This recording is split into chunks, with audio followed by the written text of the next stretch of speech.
every detail of the commoner's life. From breeding programs to mass extermination of undesirables, the dark dream has continued on for millennia.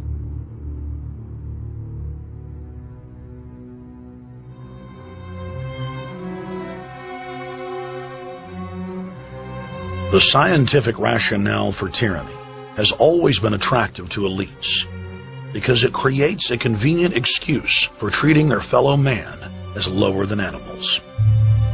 Robert Thomas Malthus, famous for saying that a mass food collapse would be helpful because it would wipe out the poor. His fictional scenario would later be called a Malthusian catastrophe. Malthus is important because his ideas led to the rise of a new scientific field that would dominate the course of human history for the next 200-plus years. Charles Darwin, an admirer of the Malthusian catastrophe model, developed the theory of evolution, its chief tenet being the survival of the fittest. With the help of T.H. Huxley, known as Darwin's bulldog for his strong support of Darwin's theories were pushed into wide acceptance among key scientific circles throughout England and then the world. Darwin's cousin, Francis Galton, credited as the father of eugenics, saw an opportunity to advance mankind by taking the reins of Darwin's evolution theory and applied social principles to develop social Darwinism. The families, Darwin, Galton, Huxley, and Wedgwood, were so obsessed with their new social design theory that they pledged their families would only breed with each other.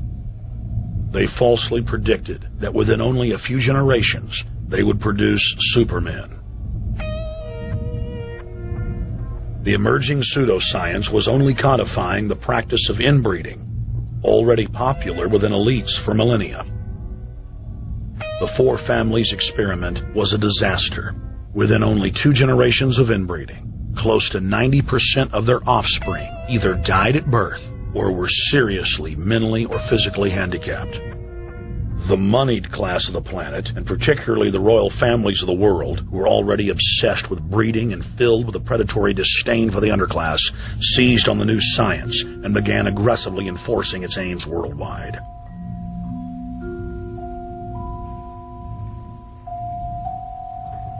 Biometrics appears to be a new science, but it was actually developed by Galton back in the 1870s as a way to track racial traits and genetic histories, and as a way to decide who would be licensed to breed. In 1904, the Cold Springs Harbor Research Facility was started in the United States by eugenicist Charles Davenport with the funding of prominent robber barons Carnegie, Rockefeller, and Harriman. In 1907, the first sterilization laws were passed in the United States. Citizens with mild deformities or low test scores on their report cards were arrested and forcibly sterilized. You're 17, aren't you, Alice? Yes, but what have you done with my folks? Well, we're trying to help them, Alice, and you too. They were taken to the hospital this afternoon. Hospital? Wasn't none of them sick this morning? We thought it necessary to present your family's case to the State Medical Commission. After an examination, they decided there was but one important action to take: to have your entire family sterilized. Why, what's that? I don't know what you're talking about. Now, in this state, we have a law which provides for such people to have an operation so there won't be any more children. I see. Now, we've placed your brothers in institutions where they'll be properly cared for. You can go back to your job soon. I'll arrange to have it held open for you. But I'm keeping my job. I'm not going anywhere. Now, you're going to the hospital too, Alice. And you mean they're going to stop me from having children ever?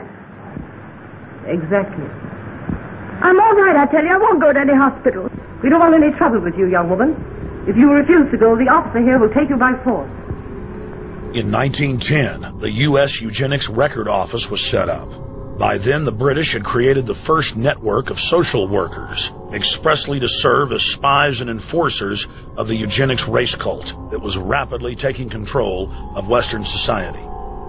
The social workers would decide who would have their children taken away, who would be sterilized, and in some cases, who would be quietly murdered.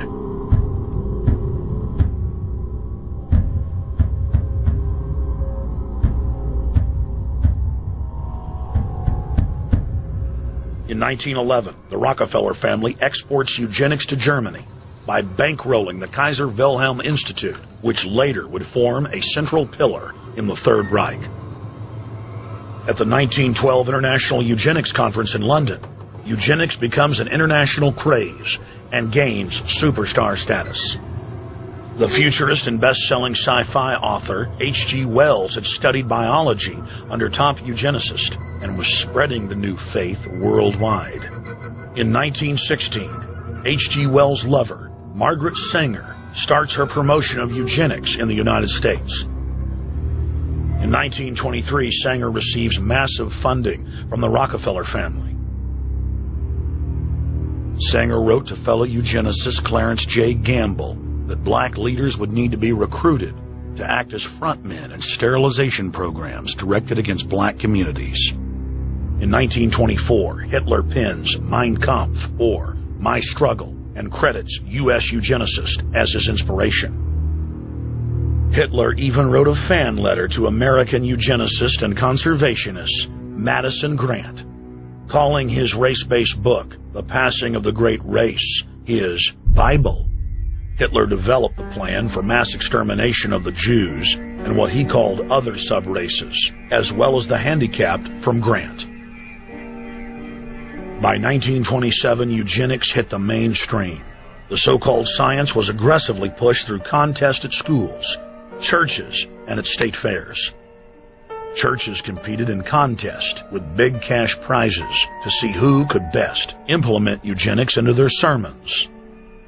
Major denominations then tell Americans that Jesus is for eugenics. That same year in the United States, more than 25 states passed forced sterilization laws, and the Supreme Court ruled in favor of brutal sterilization policies. When Hitler came to power in 1933, one of his first acts was to pass national eugenics laws, modeled after laws in the United States.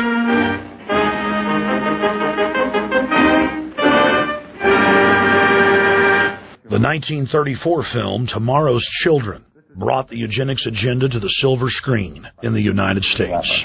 In the case of Miss Mason, I can see no reason for the operation that's been recommended. The girl is perfectly normal. She's hard-working and has a good reputation. Do you know anything about her family background? Oh, yes, Your Honor, I do. There are several other children, aren't there? Yes. What is their condition? One is a cripple. Two others might be classed as feeble-minded. Isn't the oldest son in jail? Oh, yes, I believe so. And knowing all that, you still contend that this girl should be allowed to bring more people like that into the world? She's sound, Your Honor. She's not anything like the rest. Surely she should be given a chance to work out her own salvation. I can't agree with you, Doctor. Suppose she is normal. The chances are that her children will inherit the family taint. Isn't that possible? But, Your Honor, I'm sorry, Doctor. 3 generations of unfit are enough. Petition not allowed. By 1936, Germany had become the world leader in eugenics for taking effective actions to sterilize and euthanize hundreds of thousands of victims. The big 3 of American eugenics, Davenport, Laughlin, and Goethe, were dispatched by the Rockefellers to Germany, where they advised the Nazis on the fine-tuning of their extermination system. With the strong support of the U.S. and England, Germany had gone over the edge, and tens of millions would pay with their lives. At the end of the war, the Allies protected from prosecution the very Nazi scientist that had tortured thousands of people to death. The Nazi brand of eugenics had embarrassed the elites, but they had no intention of stopping their plans. The Allies literally fought with each other over who would get top Nazi eugenicists. It didn't matter if the SS doctors had tortured tens of thousands to death. They were free to go. The Angel of Death, Joseph Mengele, and his boss, Ottmar von Verscher, were not prosecuted, and von Verscher even continued his work in Germany after the war. Eugenicists were angry that their great work had been exposed. They then scrambled to camouflage their agenda. Eugenics Quarterly became Social Biology. The American Birth Control League became Planned Parenthood.